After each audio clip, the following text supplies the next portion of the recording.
Hi, welcome back to the Toad Sessions. This one is number 20, I think 4 actually we're on by now. We haven't done that many of these things because they take a fair bit of work. Woodpecker Wooliams playing in Edinburgh and gazing off into the middle distance. It's alright actually, this bit is just on the podcast, nobody can tell where you're looking.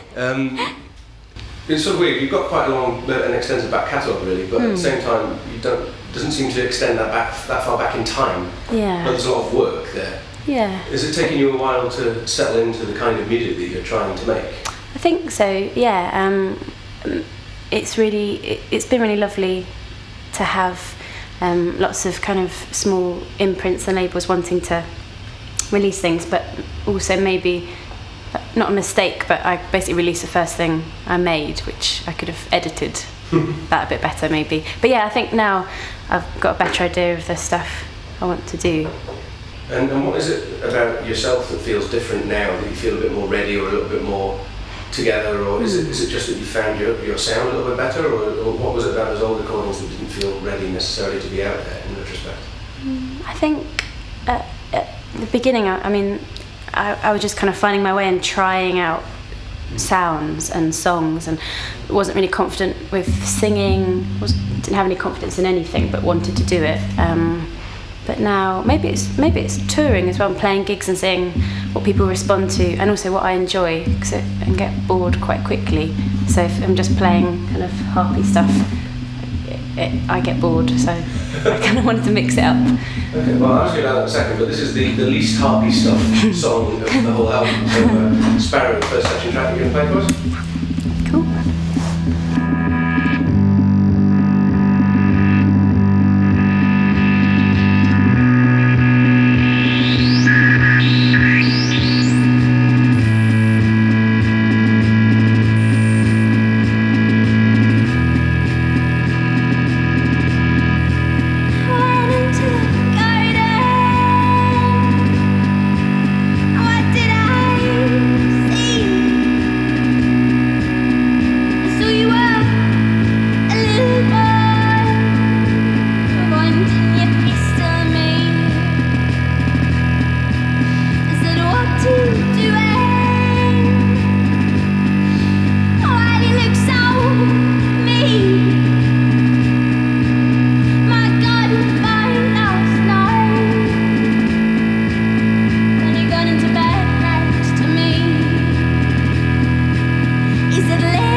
You said that you were working in nursing, and then you canned that for health-related reasons.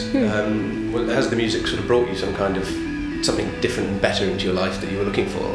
I'd say so. I mean, it's hard to get enough perspective to see what, the consequential link of everything, but essentially I became suddenly very ill and had to change what I was doing, leave the midwifery, and then when I started kind of daring to try and make a bit of music and sing, I felt better. But I take it, I mean, you don't go into midwifery casually, I assume. I take it there was a certain sense of calling there for you, something you really wanted to do. Yeah. And to have something like that taken away all of a sudden must have been a bit of a shock. It was pretty brutal. It was a fairly horrid crash, but yeah, you just got to take what comes really. And I do think about it. Maybe in the future I might return to it, but yeah, who knows. And can you think of yourself as a musician now, or have you not quite got that far yet? Maybe in the last sort of couple of months, I think. Maybe I'm really happy with the new songs, and so sharing those and people wanting to listen to them. Yeah.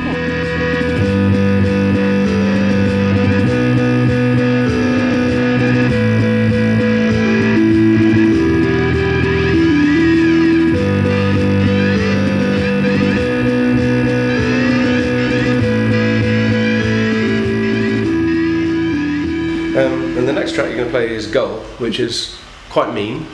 Yeah. As songs go. You can't smile and giggle and say, yeah, it's fucking horrible. Yeah, it is, I guess. I take it you're darker than you seem. I don't know. I think I get excited by the dark and dirty things in life, but then and then laugh it off and write a song about it, and yeah. But is that something? I mean, well, you joke, but I mean, you're not exactly. You're talking about singing about domestic violence here. Right? I mean, it's not exactly chuckle-worthy. Is this something that you've had experience of? I think the concepts came from a moment in my life that was quite dark, and then I thought I could either feel sorry for myself and pity myself and I'm so hard done by, or just kind of transmute it into something positive and make something creative out of it, and I think it's a complex situation. I took a train and stuck it back here today. Oh, I doubt you'll remember me, but you, I could never forget last night. But I mean, you were apologising for being a little bit evasive with answers about some of the personal aspects of the songs, but again, that must be quite different. Like, you write an album in a room for yourself, and then suddenly, now that all these songs are out and in public and being discussed, I mean, do you ever sort of think, fuck, I wish I'd held something back a little bit here, or anything like that? Because I don't want to have to talk about this shit with strangers, actually, thanks. Yeah, well, I think, like I said, it kind of came from personal experiences and themes, but it's more like a kind of exploration of ideas, and I think actually, they're ideas that I'm interested in and want to kind of talk about with people, and kind of open up the dialogue, and I think that's what's really exciting about music and art in general, that you can, they're kind of doors into places. I couldn't see your way out, so I knocked her out. Well, she made me scream and shout. I couldn't bear her to see this very reckoning. What the hell are you staring at? Just give me my goddamn cup of tea.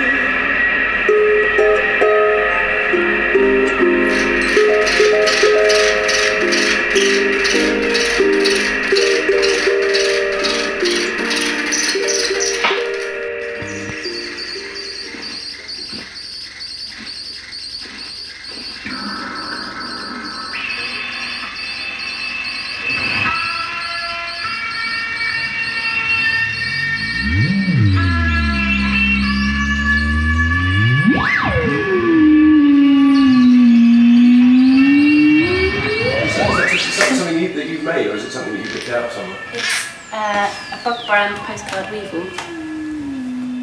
A Bug brand postcard weevil.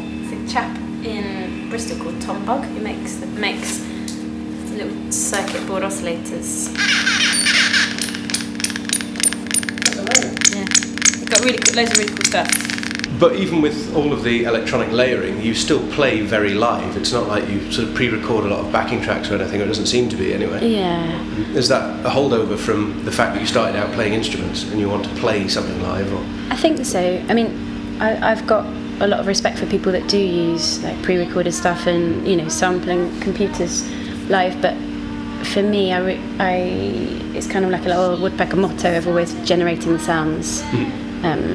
When I'm playing, so it might not always sound like the recording, but just I think it's important.